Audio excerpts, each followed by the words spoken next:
hinahanap mo? Gusto ko po sanang mamasukan bilang katulong. Ano kaya mong gawin? Kahit ano po, kaya ko po kahit ano. All around? Opo, kayang-kaya ko po. Oh, may naghahanap ng all around. Bumalik ka bukas para sa assignment mo. Tapos dali mo yung barangay clearance. Tsaka pipirma ka na ng kontrata. O sige ho, bukas ho. Oo, bumalik ka ha. Salamat ho, ate. Sige ho. Hindi naman kailangang mahalin mo siya o gustuhin mo siya. Ang importante sa akin, makuha mo yung kanyang tiwala para malaman natin lahat ang impormasyon tungkol sa kanilang pamilya. Chinese ba siya? Opo, Lolo. Yan ang pagkakamali ng ama mo. Galing ba yan sa mabuting pamilya? Mayaman po sila at may malaking negosyo. Ayoko naman humanakit ng tao. Ay, nako, Andrew. Parehong-pareho kayo ni Anastasia. Palagi ninyong inuuna ang puso. Kailangan negosyo muna ang una sa lahat. Pero, Ama, Ito nga po kaming dalawa eh. Oh. Ito po siya. Ano ang pangalan niyan, lalaki niya? Andrew C. Ikaw at si Anastasia, kinupkup ko kayo dahil sa isang misyon. Kamag-anak ni Helena C. Ang pabagsakin ang pamilya Wong. Naintindihan mo? Huwag kang makipagkita dyan sa lalaki na yan. Naintindihan mo ako? Opo. Sundin mo ako. Opo.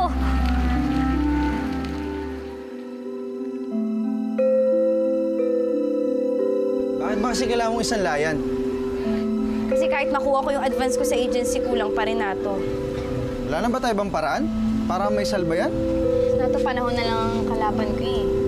Kailangan mabilis ko na itong maisanla kasi baka kung ano pa mangyari kay Bekbek.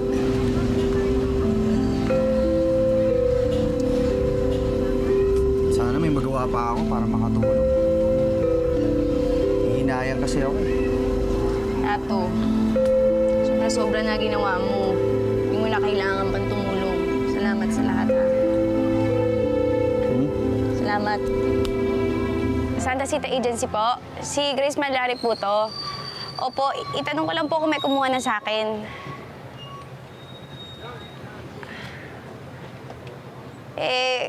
Tawag po kaya ako mamaya. Sige, bukas na lang po. Sige po, salamat po. Aling itri mo. Grace, pwede ba tayo mag-usap? Marami akong gagawin wala akong panahon. Busy ako. Kahit saglit lang, please. Grace, kahit saglit lang. Kausapin mo ako. Wala nga akong panahon, busy nga ako. Tsaka para sabihin ko sa'yo, Andrew, hindi ako mukhang pera. Ano? Miss ka na. Andrew! Surprise! Elizabeth, hi. Hi! Anong ginagawa mo dito? Eh di, dinadalaw ka. And I bought pizza for you. Maraming salamat. O nga pala, where's your mom? Gusto ko siyang makilala. Wala siya dito eh. Ba? Ganun ba? Oo. Eto. Excuse me lang. Napuntahan ko na pala yung pinapapuntahan ko sa aking agency. Yung Santa Zita. Doon pala namasukan si Grace. At may bali siyang 6,000. Ba? Sige. Subukan mong bayaran yung utang niya.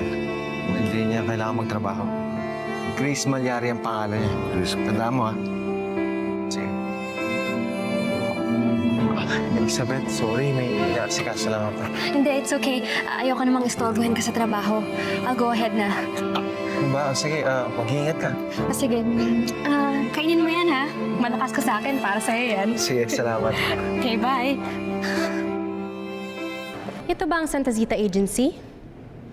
Kailangan ko ng katulong. May alam akong nag-a-apply dyan, si Grace Malyari?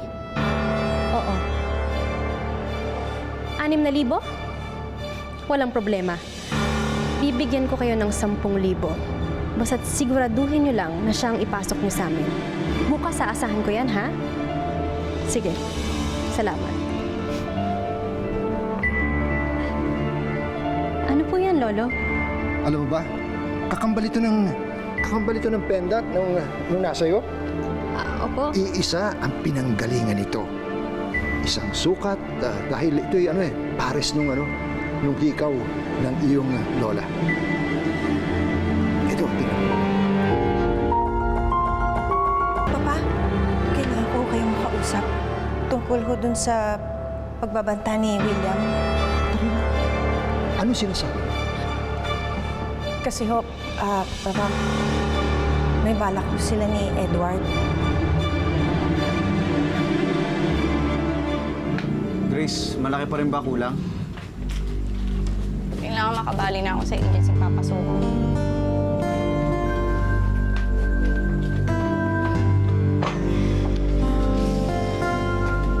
Grace, pag namasukan ka, kahit sino pa yung kumuha sa'yo doon, sigurado ako doon ka titira sa kanila eh. Kakalayo din kayo ni Bekbek. Kasi hindi mo naman siya pwede isama doon eh. Tsaka, hindi rin tayo magkikita. Talaga buhay na to. Kailangan magsakripisyo ka. Kung saan ako madaling kumita para mabawi ko si Bekbek, doon ako. Sa edad kasi ni Bekbek, hindi naman dapat nagpupuyat yan para magtrabaho. Dapat yan nag-aaral, naglalaro. Katarina, naghihintay ako. Ano kasi pa, nung paalis sila William dito, sinabi niya na babalikan niya ho kayo. At kasama niya si Edward. Demonyo sila! Wala silang karapatan pumunta sa bahay ko! Bahay ko ito! Walang karapatan si William. Lalo-lalo na kapatid kong si Edward.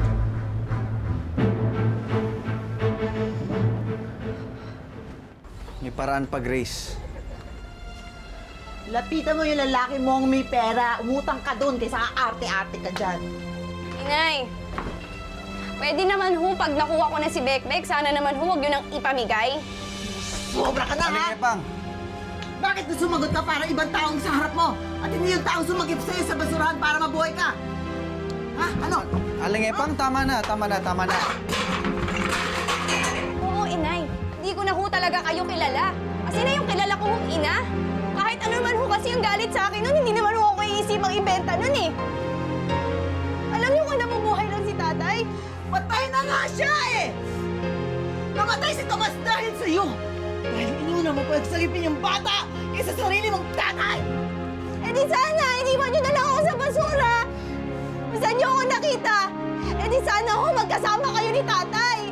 Eh di sana ho, ngayon, hindi ako nagbabayad ng kasalanan ng iba. Eh di sana ho, ngayon, wala kayong anak-anakan na nagbibigay sa inyo ng mahala sa buhay. Eh di sana wala to, nanay. Hindi tayo ngayon nagsisisihan. Pang! Ay, kahit anong galit niyo sa akin, mahal na mahal ko ho kayo. Pero sana naman ho, Nay, huwag niyo namang idamay si Bekbek. Wala naman ang ginagawa sa inyo masama yung bata eh.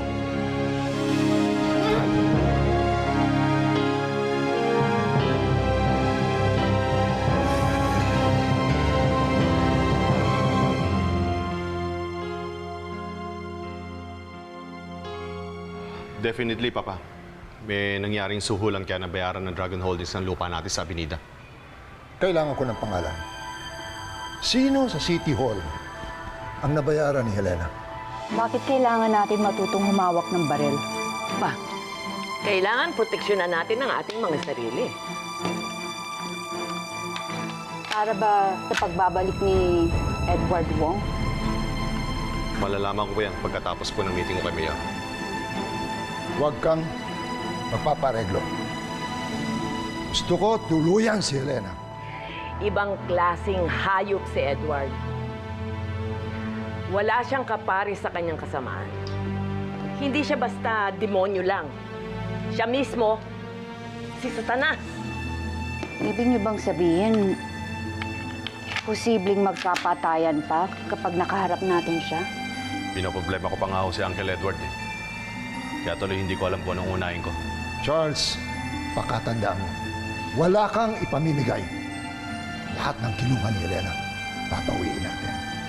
At dapat, walang mapunta kay Edward.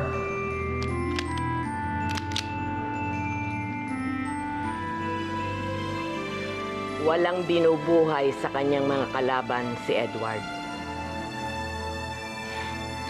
Ke babae, ke lalaki, bata o matanda. Kaya I suggest, pati si Andrew dapat mapaturuan kay Redentor.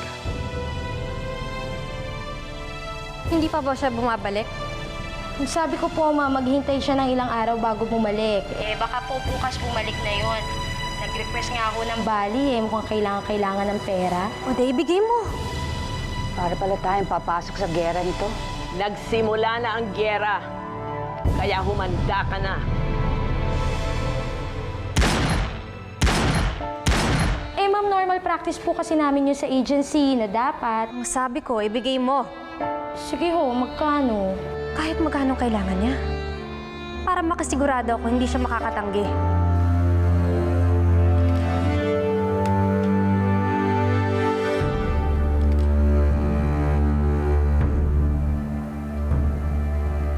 Eh, ma'am, kung gusto nyo, meron po kaming reserba dito.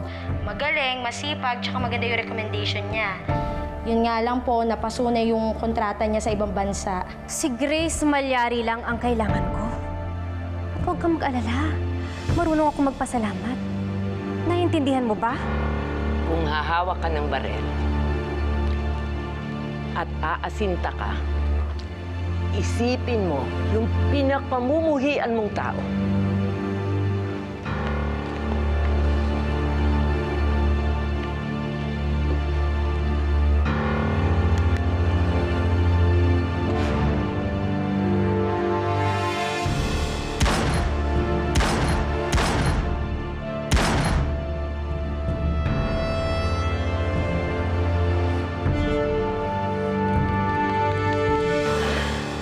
You learn fast!